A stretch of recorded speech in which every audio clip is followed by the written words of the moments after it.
Hello, welcome to Wednesday Night Chat with Nick. I'm just launching the browser right here and look like Rebel Larry is already here. First one here, and Terrence. Hello, you two.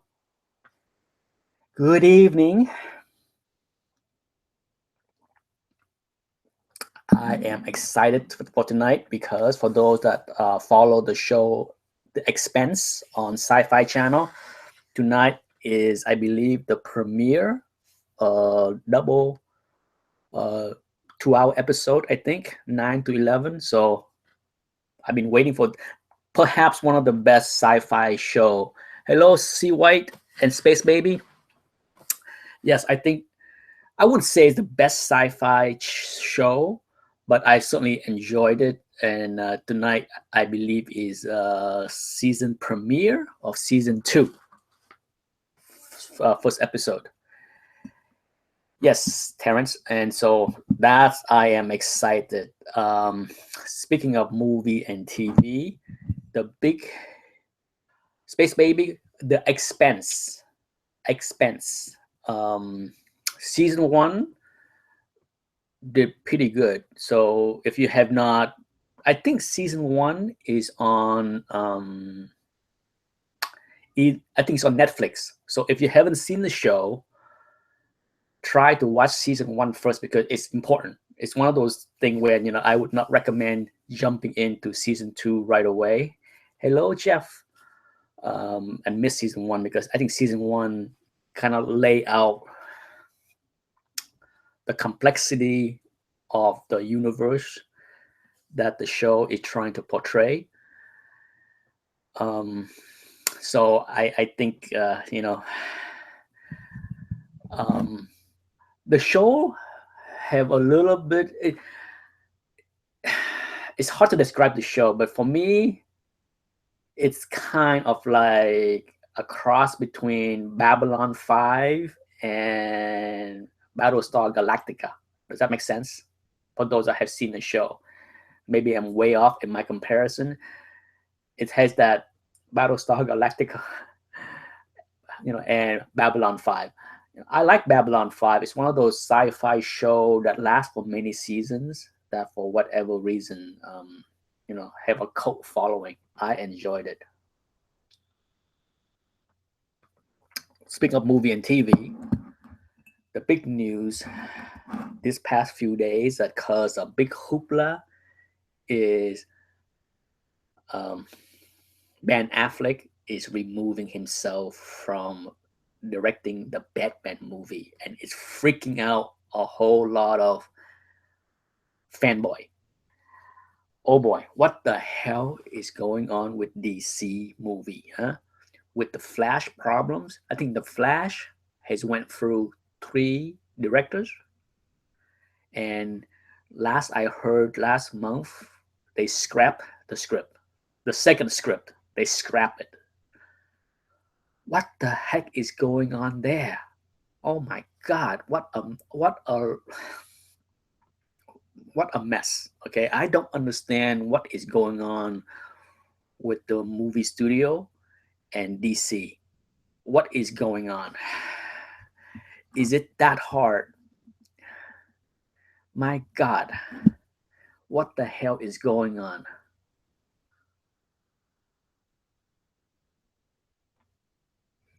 Yes, for now, Terrence. Um, hello, Robert Finifra. For now, he is still writing. Okay, he's still writing the script and acting in the movie as Batman. He's committed to that. He's just walking away from directing. To me, I thought it was too much. Hello, Dr. Von Schiller, John. For me, I have always thought that was too much to put on. As far as like Ben Affleck come on and gonna star in the movies. He's gonna write the movie. He's gonna produce the movie, and he's gonna direct the movie. That's the first. That's I think only if correct me if I'm wrong. As far as big movie, only one person has ever done something that big of a scale and succeed. Mel Gibson, Braveheart. I believe Mel Gibson has some credits in writing the script for Braveheart. Correct me if I'm wrong. He produced the movie, he starred in the movie, and he directed the movie. But other than that, you know, people that are freaking out on Orson Welles, Space Baby. Okay, people are freaking out on Ben Affleck. I'm just like, did you see his last movie, the one that bombed just last month? Ben Affleck is good, but he has his hits and miss. Okay, he has movie that he's not very good as an actor. He has movie that he was not very good as a director. And from the last gangster movie that came out last month, maybe that's the reason that the studio say, let's not try to do too much. Could that be? Nobody. It's funny, if you watch YouTube's and all the movie channel, as people are freaking out, like, oh my god, no one, at least very few people brought up the possibility that maybe the studio say, let's hold on a little bit here. We saw how that gangster movie just did. It stunk. Bad reviews across the board, acting, directing, story, script, the whole thing. So let's not take a big bite twice. you know, yes, AG Surfer, Mel was a man. Someone mentioned that Orson Welles did something like that. And if that's the case, kudos to him too. But at the same time, unless I'm mistaken, Orson Welles movie was not the grand scale that we have today, but it's a different time. Okay, you can't really compare. Not to discredit Orson Welles on his achievement, because it's a different beast today with like Braveheart, with that massive scale scope, battle scenes, all that stuff, and you're talking Batman, a lot of special effect, a lot of stunt, all kind of stuff that take a lot of work on the director part to storyboard and design. So it's a lot of work. It's a lot of work, and I don't think people can comprehend that it's a lot for one man to take. And for me, it's not a big deal. It's not a big deal for me at all that bands say that, hey, maybe I'm trying to take a big bite of the apple that I can't handle. After all, that gangster movie, whew, didn't fare too well.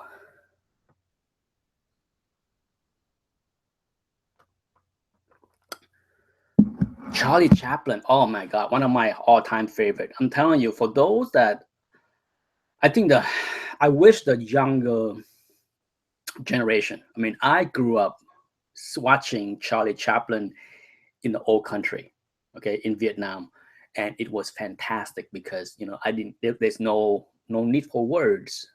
It was silent movie, and you can understand the movie and the story by just watching it. Fantastic. Charlie Chaplin is a fantastic talent all around. And I'm telling you, one of the best movie that people don't talk much about is Robert Downey Jr. portrayal of Charlie Chaplin. That to me is one of Robert Downey Jr.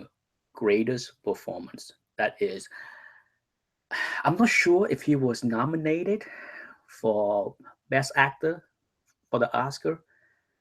I hope he did. I'm pretty sure he did not win. But it is a fantastic movie.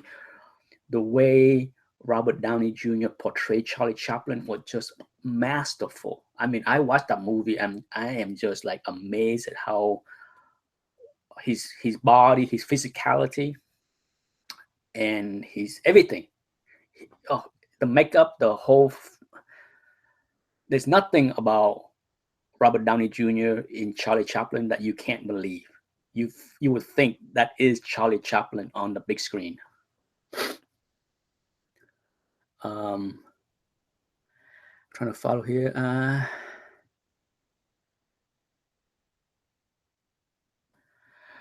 Terrence, I think it's easy.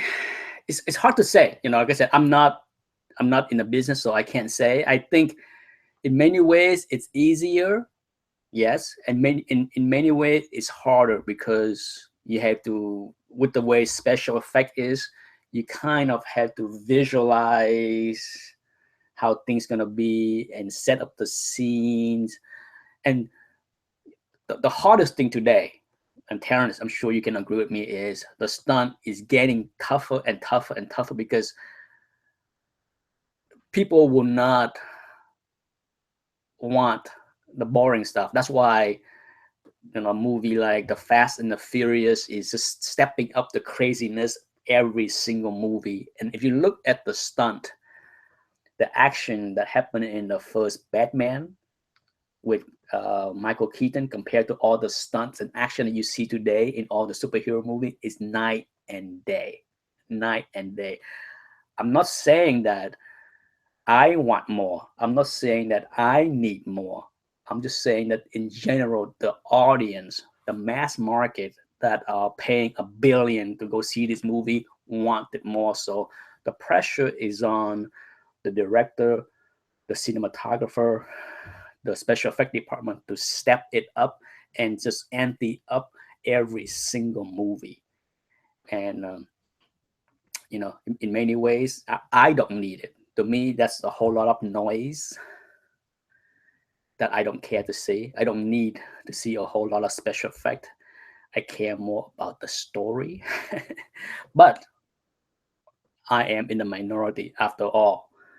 Transformers, the movies, have proven that you don't need stories or even acting. It's just a whole lot of explosion, metal grinding, shape shifting robots, and $1 billion.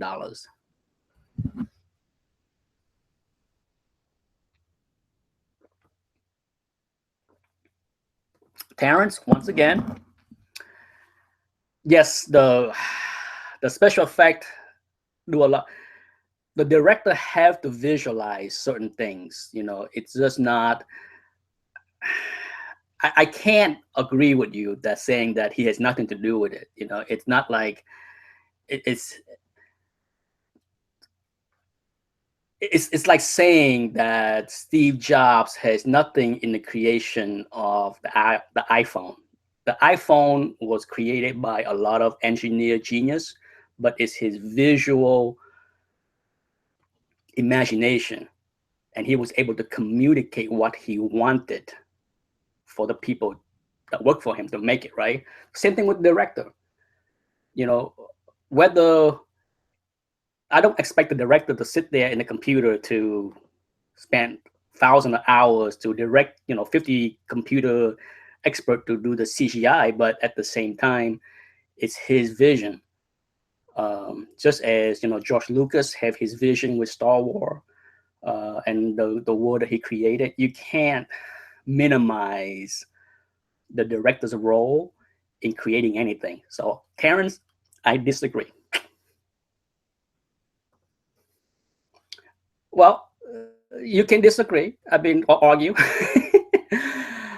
Like I said, I am not in the business, but at the same time, I think that the, there's such a thing that there are people that need to be told what to do to create, and those that can create. Okay, I have always said that there's two kind of engineers: those that can invent something, and then those that need to be told what widget to turn. Right. So when it comes down to it, it's who knows what people do. Who knows what credit can go into it. The sad truth is very few people from the special effect department go on to become famous directors because they just don't have the skill set, the vision to make it happen. Not to say that it cannot happen, it has, but more so not.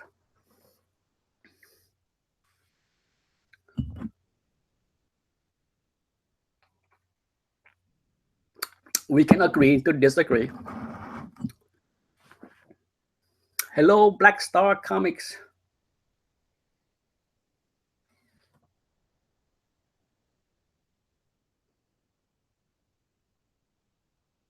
Well, once again, Terrence, if you want to keep on arguing, do you think James Cameron has nothing to do with Avatar and the creation of the world that he created? Like I said, when it comes down to giving people credits, it's always a gray area on who deserve what, but it's ludicrous for you to think your way. GPAP, hello. Yes, I said to you, Terrence, ludicrous. There you go, start the fire. Oh my God, Nick insult Terrence. Just kidding. This will not create a YouTube war. Hello, Russell. Who that? Happy belated birthday. I believe your birthday was last week.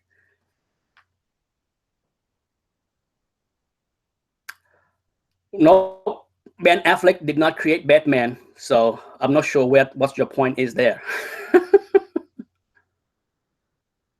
Yes, I do, Terrence. I do, and I also know that you don't direct movies. So yes, it's. I have friends that work, in the background. You know, I wouldn't call them work in a movie because they're more like the grunt that that put the set together. Just like some of my friends, they are the one that set up the stage for the bands, kind of thing. And so yeah, I don't work there. I don't go into great details with my friends on what they do.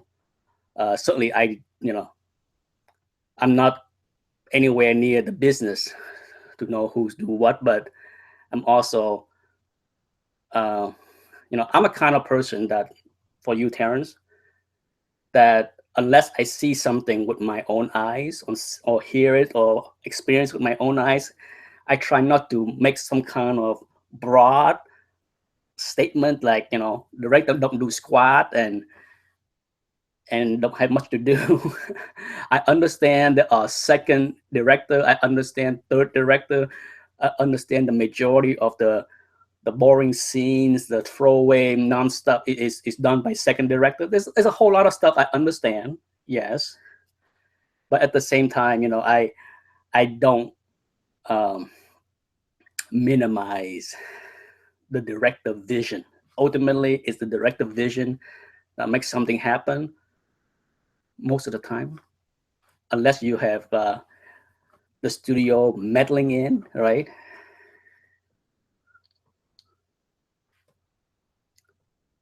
Yes, it's my show, Terrence. So either you want to stick around and keep on fighting and arguing, or we can move on. It's pointless to debate. J Punish 7, I'm not sure I have seen you before. Dead Clone, hello.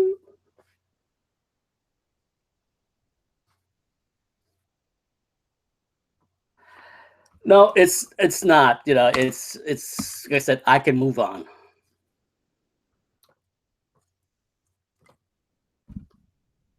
The key grip is essential. I'm not sure what you meant by that.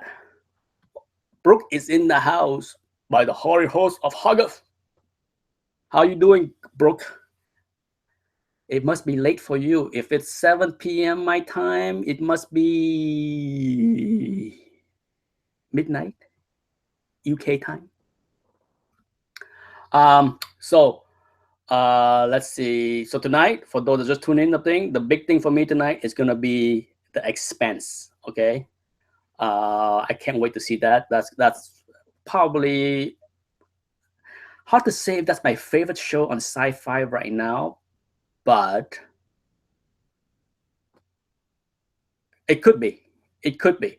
Um, I did watch the Artist Guild award last week, and the Stranger Things won the award for best ensemble. Big plus for me. Big plus because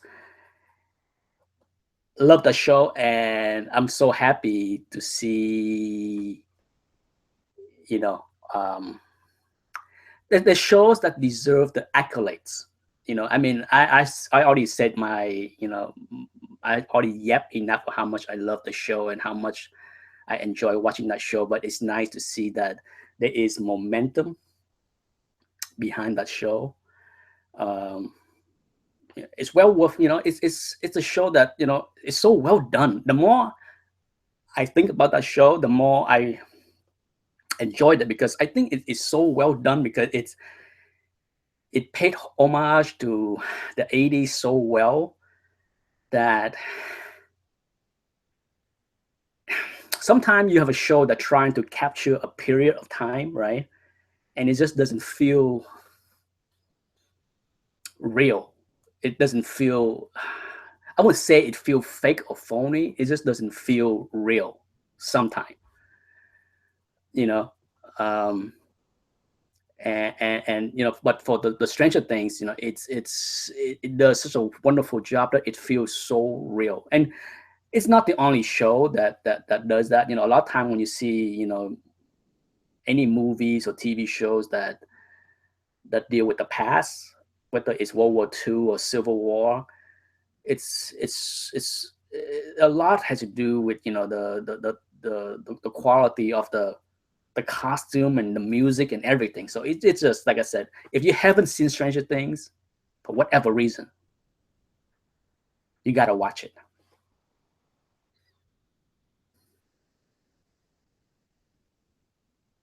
GPAP. That's okay. That's okay. Only 18 watching. That's okay.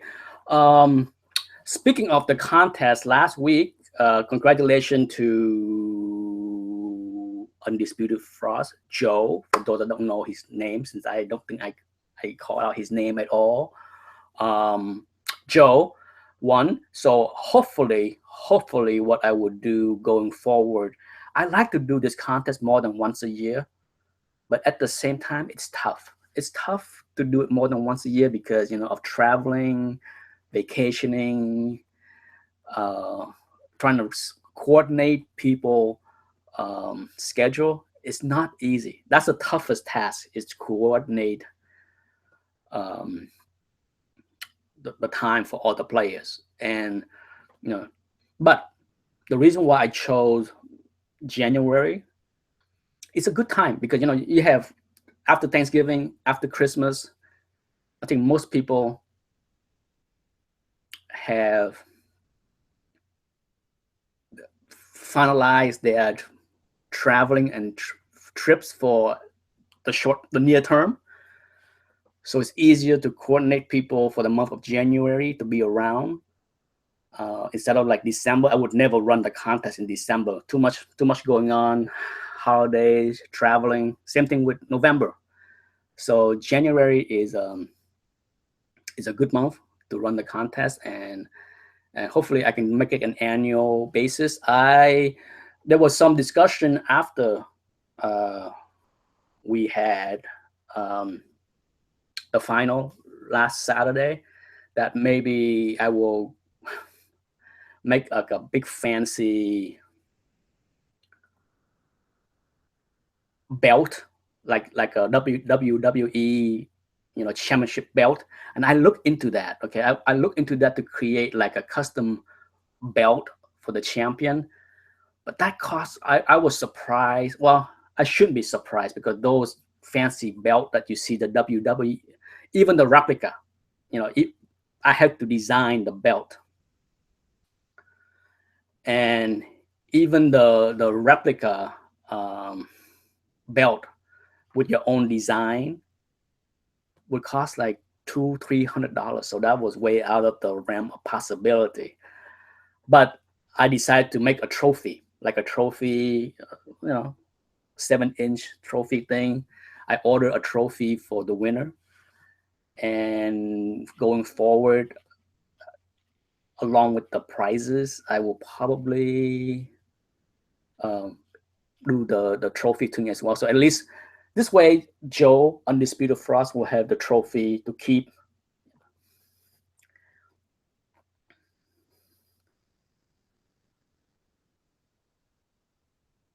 Oh, Larry, you're back. You're, I know you were going through some crazy surgery, but I'm surprised that you already had it and came home already. So if you did and things went well, good to hear.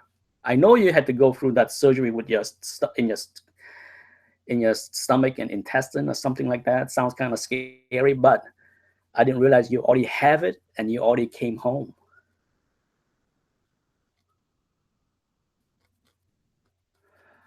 Dr. John Vanchilla asks, Nick, your three favorite John Buscema Avengers cover. Make a video, please.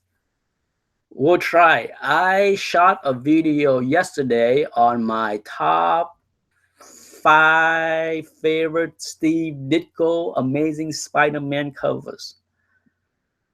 I will have to load that maybe tomorrow or maybe this weekend.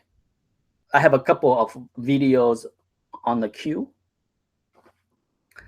So we'll see um, um, when that will come up. But there's so many. There's so many. Just about every series I collect and still have. Every series, every artist, there will be a video. So there'll be plenty. There'll be favorite, 3 or even 5 John Buscema. There might be 3 or 5 John Romita Spider-Man. My allergy is acting up. That's why I'm itching my neck like crazy. I have some allergy going on today that making. Whenever I have some kind of allergy reaction, the first spot that make me itch like crazy is my neck, the back of my neck, and right here. Must be something I ate for dinner, causing me to itch like crazy.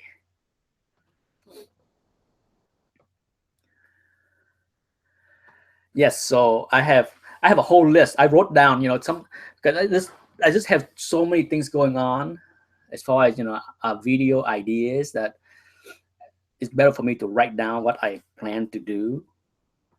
Um, and so I know on my list I have favorite John Romita Spider-Man covers, uh, favorite, well, on that thing too, favorite Jack Kirby Fantastic Four.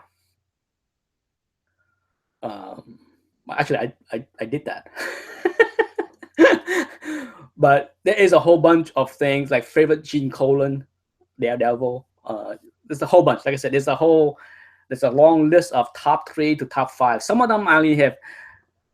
Ideally, I love to have top 5.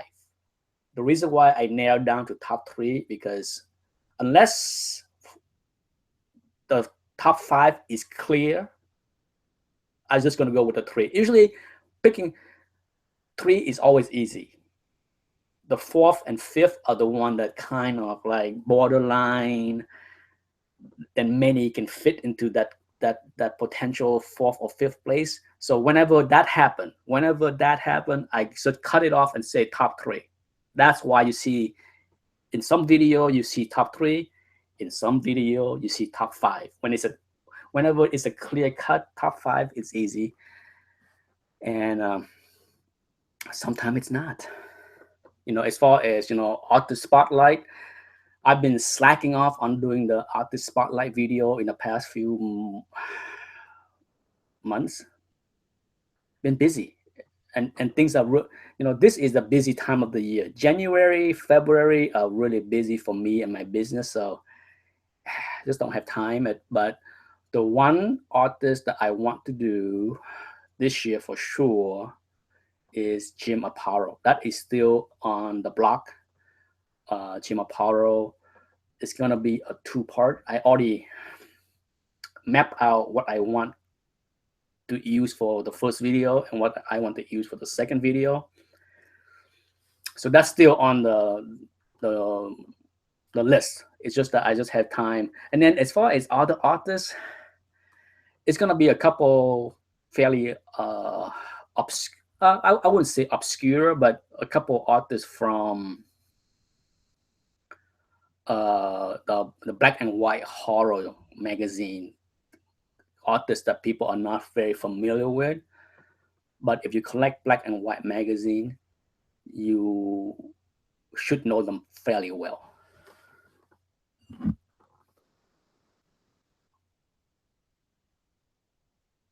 Yes, John, you have been asking me. Well, I think a lot of people have asked. I have avoided. That's why I have avoided making any videos when it comes down to favorite covers. You know, seem like every year for the past 2 or 3 years on YouTube, there has been at least one or two tags going around, and I'm pretty sure I avoid all of them because I couldn't pick top five. It's not when there's 3,000 covers on the shelf. It will be impossible, and I think it's best for me to break it down to subcategory.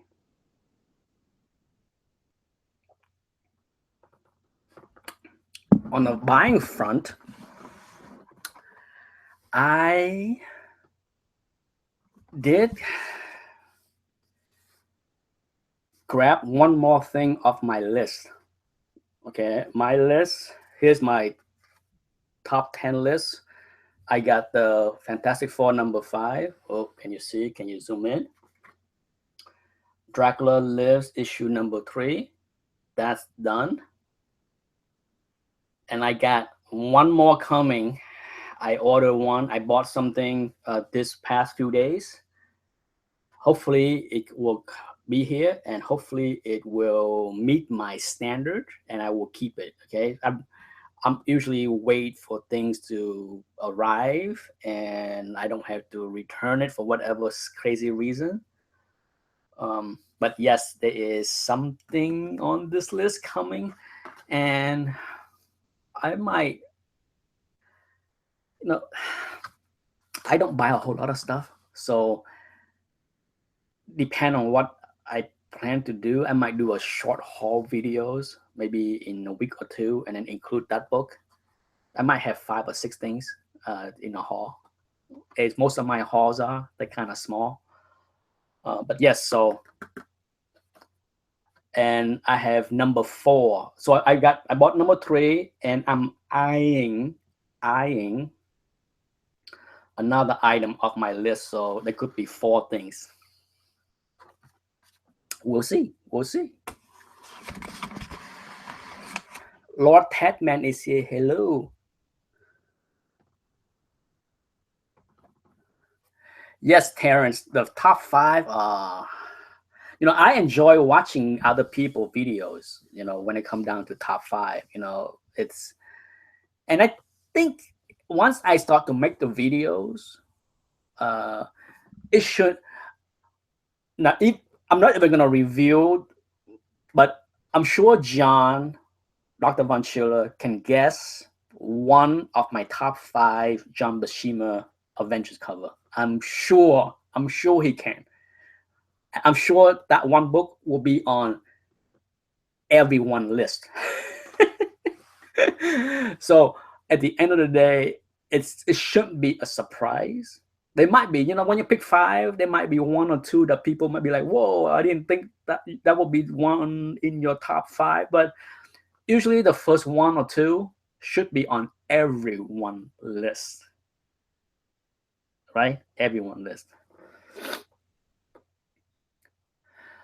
I'm telling you, I am super excited about Jim Aparo. Okay, super. And I'm telling you, I already lined up the books. Like I said, I already lay out the 4 books I use in the first video, and the 4 or 5 books I use for the second video. So I already lined up, and it's gonna be, and I'm excited because with me and Artist Spotlight, how I like to show their earlier work and the evolution. So it's gonna be fun. Jim Aparo has, For those that are not familiar with Jim Aparo early work, wowza, wait until you see his early work and then his um, quick rise with Aquaman. Oh my god. Unlike a lot of people that like Jim Aparo in Batman, Detective, I have to say that I really, really like his work in Aquaman. I thought his work in Aquaman was just insanely good for the young Jim Aparo.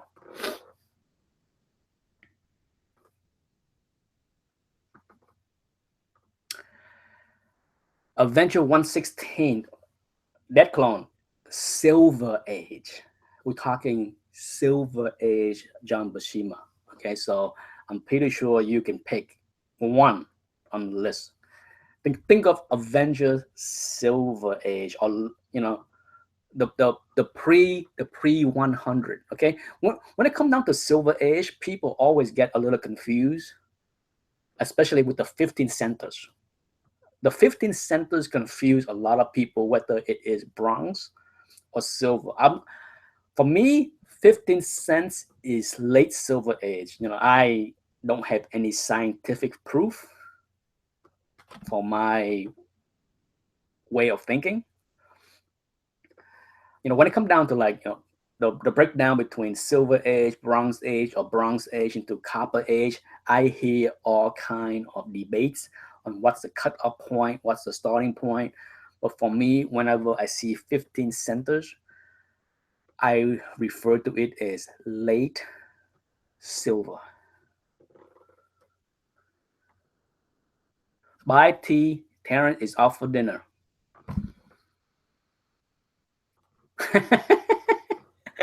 Carmen Craig want to have his last word. That's okay.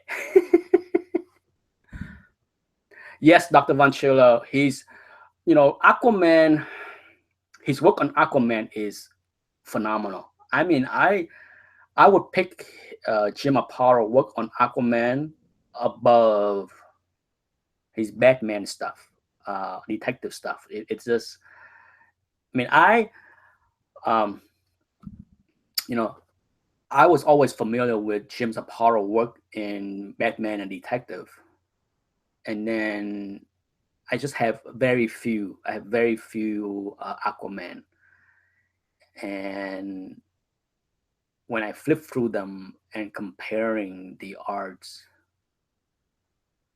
I am floored by how well his work were in those books, and they were early. Like I said, that was his earliest work. So I am impressed, extremely impressed by his work in Aquaman. And too bad that Aquaman is hot right now with the movie and all that stuff. So trying to buy back issue of Aquaman with Jim Aparo is kind of expensive. Kind of expensive. It's still pretty cheap. Aquaman is still really outside of first appearances of Mira and Black Manta. Nobody cares about the rest of the Aquaman book.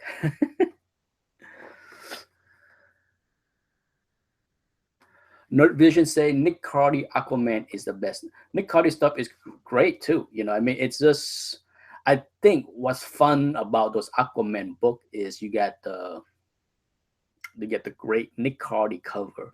Nick Cardy did some amazing covers for Aquaman, and then from issue 40 to cancellation, you have Jim Aparo penciling inside. Phenomenal. Nerd Vision is here. Hello, Nerd Vision. Lisa Battersby. First time. Hello, Lisa Battersby. I have never seen you before. Red Vitamin Blue. Hello.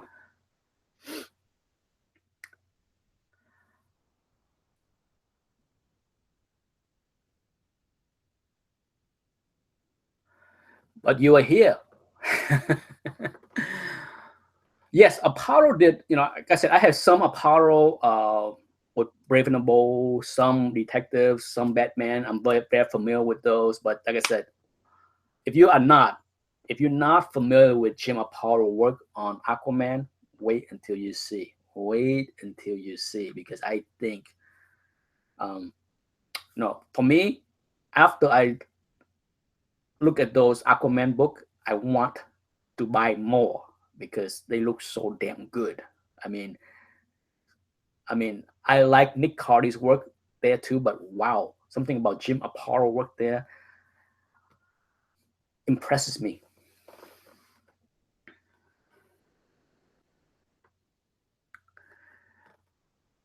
Robert Finnefrock says something about Green Lantern 76. Green Lantern 76 is the beginning of the Bronx.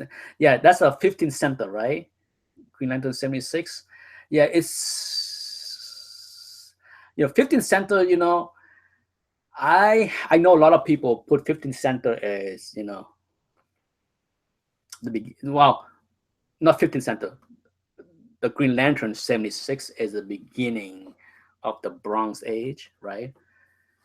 And that's fitting for the most part, but there's a lot of books that are 15th centers that really that came out in 1969. For me, it's hard to put books that came out in 1969 as bronze. To me, it's still silver. Like I said, late silver. Andrew Welch, hello, welcome to the show. Cougar is here.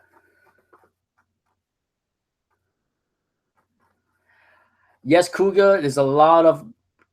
I have heard so many debate, like when is a, and then when it comes down to copper, that's also a confusion.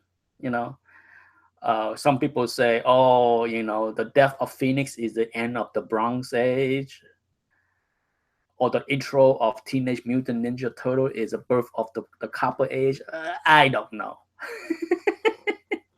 I don't know. It doesn't matter to me. I I kind of like it the way CGC and CBCS has deemed 70s going forward is all modern. They scrap the bronze and copper and modern. They deem everything in the 70s to now modern and be done with that.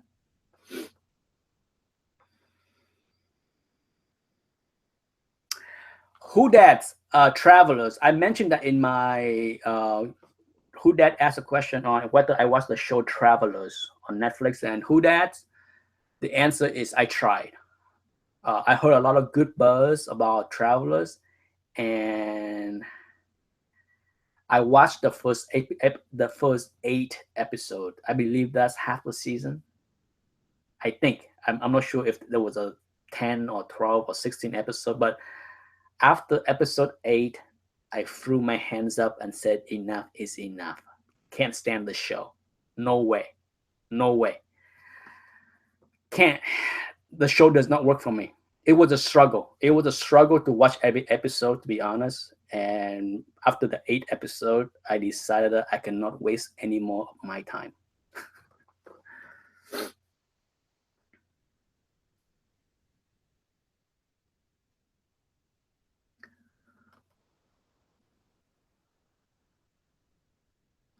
Thomas Churchill say, "Wow." I'm not sure what you are wowing to.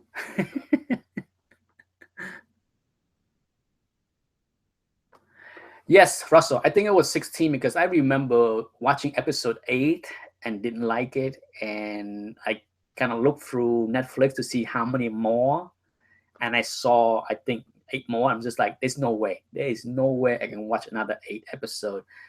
I think for some people that show might work. I just dislike time traveling show. I dislike time traveling show in general. I mentioned this in many chats that I have a thing. I have a thing that I just don't enjoy time traveling shows, such as even in my early days of watching Quantum Leap, didn't care for that. That has always been a sore point for me with many DC show now.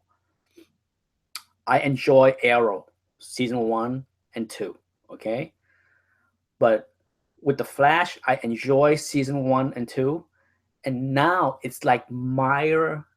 All the shows from Arrow to Legend of Tomorrow to Supergirl and you name it, everything is time traveling, and I keep seeing all these characters that were supposed to be dead or were killed off already, and now they're back.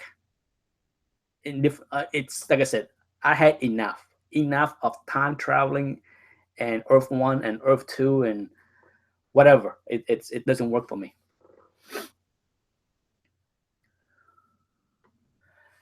Well, Russell, you you finish it, and well, if you finish Travelers all 16 episodes, then you must have liked it more than me. Russell, what killed me? This is a spoiler, okay? This is a spoiler, so if you haven't seen the show, you might skip it. What killed me, Russell, is on the 8th episode when they were in a room with that one guy with a bunch of agents, and it turns out all of the FBI agent in the room was travelers.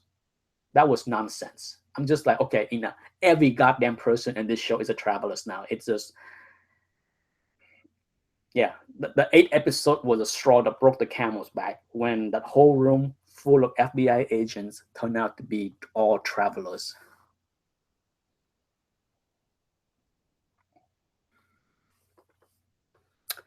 AG Surfer agreed that the first 2 or 3 seasons of Arrow was good. Yeah, once I once the storyline with Deathstroke was over, that was the end for me, as far as the beginning of the end. I mean, I enjoy the Raja Ghul's uh, intro into Arrow. I enjoyed that, but once they kill off Raja Ghul, I had enough. I'm looking at the clock. It's 7:41, so we got about 15 more minutes to go before I say bye bye. Lord Tedman said, when I think of different age, I figure in size, golden age, silver, and modern. Yeah, the bronze went through. I think silver was pretty much the same size, right? And then once the bronze age hits, the books go through multiple shape changes from the 20 center to the 25 center to the 35 center. It shrunk. It shrunk in dimension. Mostly on the width of the book, it started to get skinny, narrow, I believe. And then I think once the book get to the 50 cents, it's kind of stayed the same size all the way to now. Correct me if I'm wrong, but I think if you stack up the books that are 50 cents, 60 cents, 75 cents, all that stuff, they're all pretty much the same size. But once you go comparing the 50 cents to the 35 cents to the 25, 20, they all gradually was a little bit bigger, right?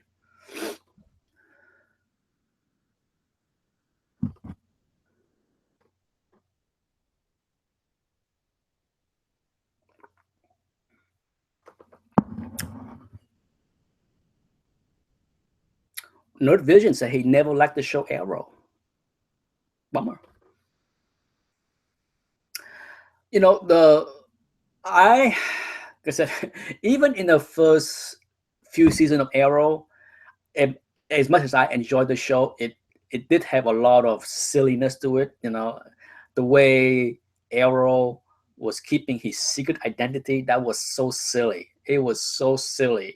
I wish they hit his face from the very beginning. I wish he had like the kind of like thing that cover up his, from his nose to his mouth, because in so many scenes in season 1 and 2, he was literally arm length away from many other characters, and they didn't recognize him. They couldn't tell. They couldn't tell it was him. So there's a lot of silliness going on with Arrow, even in the first two seasons, even when I enjoyed the show.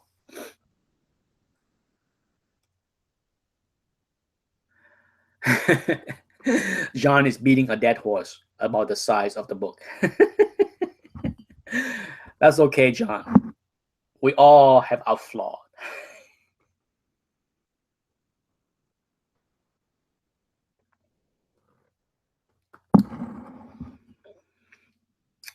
You know, when it comes down to the book, I think my favorite book to hold in my hand is the 15 centers. Okay, for those that have a lot of books, if you put out a Silver Age, a 15 centers, a 20 centers, and a 25 centers, there's something about the 15 centers are the cover stock of the 15 centers are just amazing. To me, the 15 cents book had probably the thickest, glossiest covers of all. One of these days, I need to do this. Is just from memory. Okay, this is just from my memory of handling my books. I could be wrong, but I need to pull out like a series that I have 15 cents, 20 cents, and 25 cents, and so forth, and see the feel of the covers, because I think weight wise, I think the 15 cents had the heaviest, thickest, glossiest cover stocks of all of the ages. But I need to, it's not scientific. This, like I said, this is from pure memory of handling my books. And my memories are slipping. My memories are slipping. So maybe this weekend or next week, I will pull out, a couple books and feel them for myself, just so that I am familiar with what I'm talking about, unless I'm completely wacko.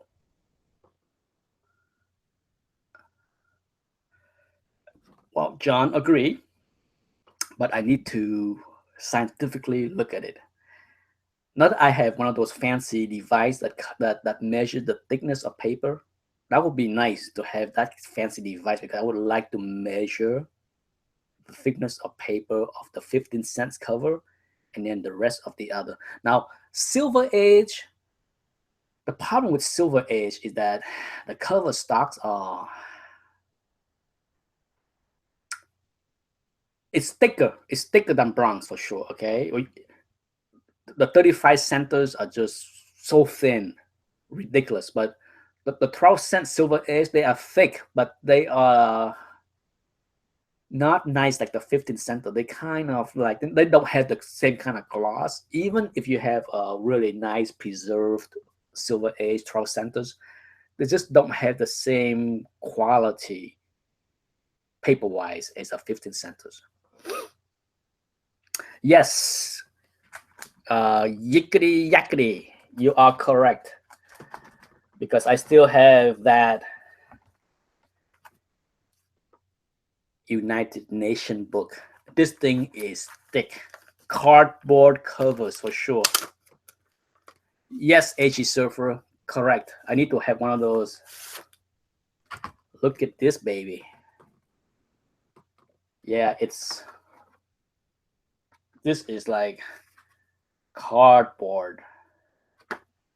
Look at that.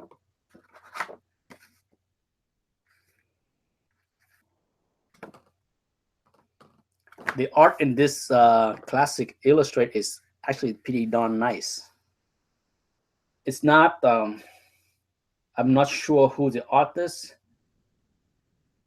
I know it's not Al Williamson, but it has that Al Williamson kind of quality to it.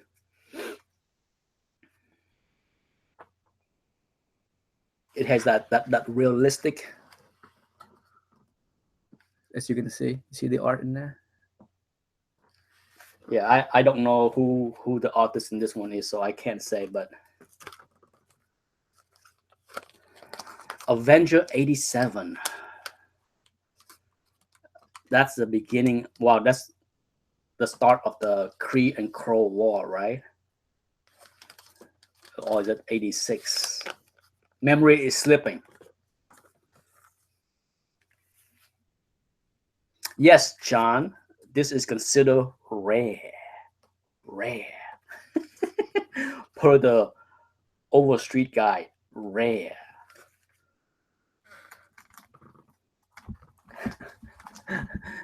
It's so rare that when I bought a collection many years ago, I bought a collection many years ago that had 4 copies of that book.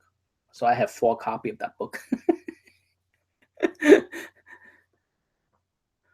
Yes, Lord Tedman. For those that didn't follow the news of Bernie Wrightson, his health was failing, is failing. Sadly, he's not doing well. If you go on his Facebook page, that his wife made an announcement that he's done. Okay, Bernie Wrightson is done with traveling to conventions. He's done with signing books. He's definitely not doing any more drawing, no more sketches.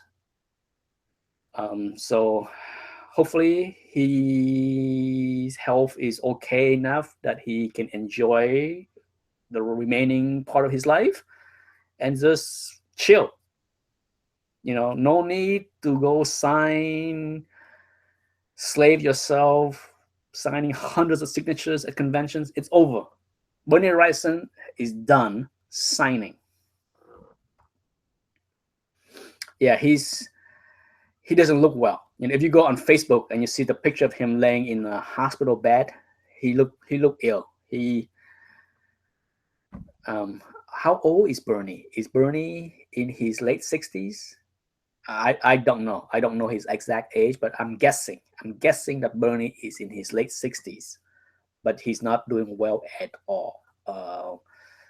And not that I wish bad things on him. I'm kind of happy to see that he stopped exerting energy doing the convention circuit. Done. Stay home. Enjoy life. Relax.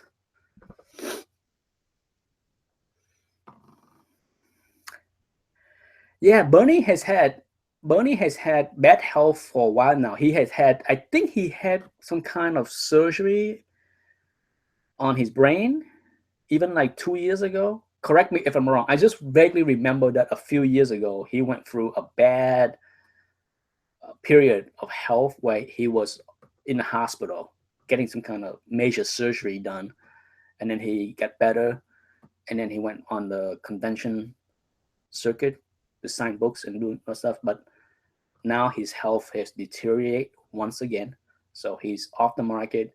This time, I believe, for good, based on what his wife wrote on Facebook.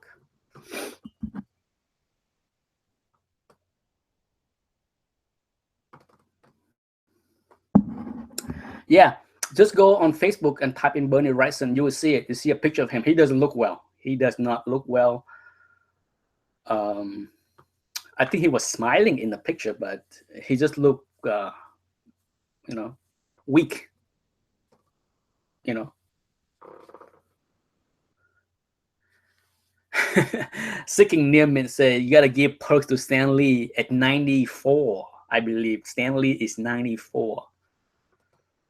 He's still doing the circuit. God bless him. Like I said, you know, as much as I don't like to see Stan Lee working so hard at his age,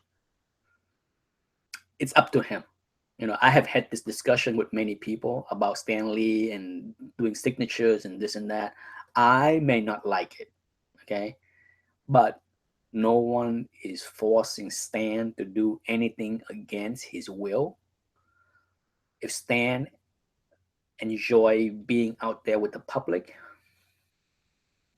to feel alive, so be it. I'm not going to stop him.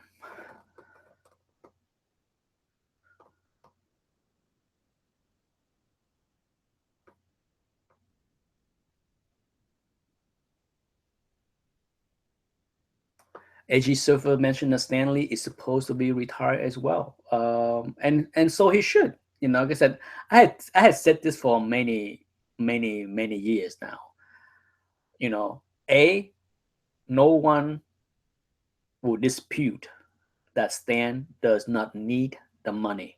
Okay, he may charge $75 or whatever it is that he's charged to get his signature done. He doesn't really need the money. He's wealthy enough. He might not, Stan might not be a billionaire, but trust me, he's a multi-millionaire many times over. So does he need to make $75 a signature? Not really. But if he wants to do that to stay in touch with the fan, who am I to say no, right?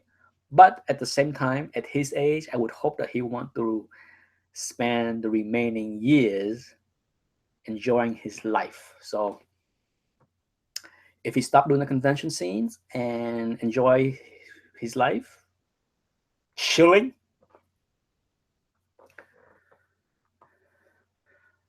Robert Finofrock said, I think staying active probably does help. It does. I mean, my dad is 82, okay? And he's not the type that sit home and do nothing. So I understand my dad, believe it or not, worked full time until 2 years ago. He retired. He officially retired from his 40 hours a week full time job when he was 80 because um, being around people make him feel alive, and so I understand, like I said, my feeling about Stan Lee and too much signature, that's a different thing. Okay, whether there's way too many Stan Lee signatures out there or not, that's a different story. As far as Stan, to me, I would rather see Stan travel to conventions and have greets and meet where he would charge $100 for you to join him for dinner, like a banquet hall with like maybe 200 people and have stand there and take pictures and stuff like that. To me, that would be more awesome. If you want to be around people, to feel alive, to to be around your fans, do that. You can still make boatloads of money, but it's fun. Sitting there, crouching on a table and signing like a monkey, it just does not feel fun to me.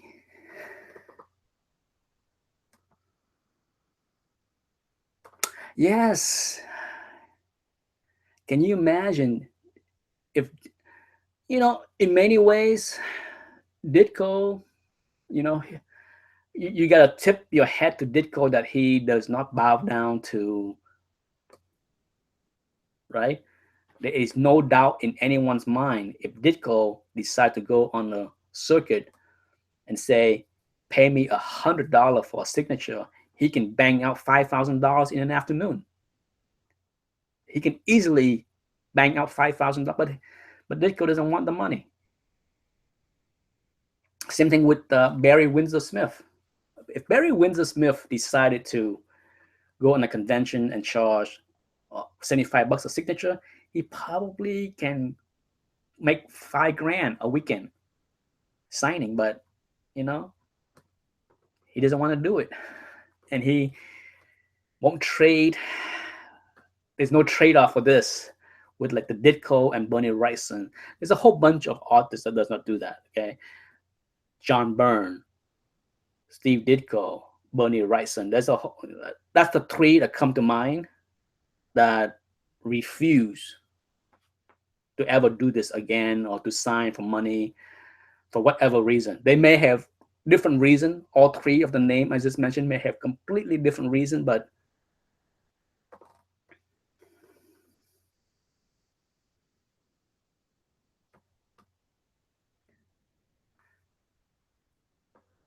yes, HE Surfer, I would gladly pay $100 or even more to have a greet and meet and have a drink with Stan Lee and to shake his hand, take a picture easily. But I'm not paying $75. I did it once. I have one book that I paid for his signature. One is enough. Okay, folks, it's 8 o'clock. I just look at the clock. Time for me to say goodbye. Time for me to relax, take a shower, and then watch The Expanse. I hope everybody enjoy. Thank you for joining me for the live chat. It's been fun. And going forward, just a reminder, I'm not sure I want to do a Sunday chat and a Wednesday chat. So for now, it's just going to go back to the regular schedule of Wednesday chat. Okay. I'm going to skip the Sunday chat. It was nice to not do the Sunday chat the last few weeks as I ran the trivia contest. So for now, no Sunday chat anymore, just the Wednesday night chat. That's enough. Enough of me yapping. Time for me to say goodbye. Until next Wednesday, goodbye.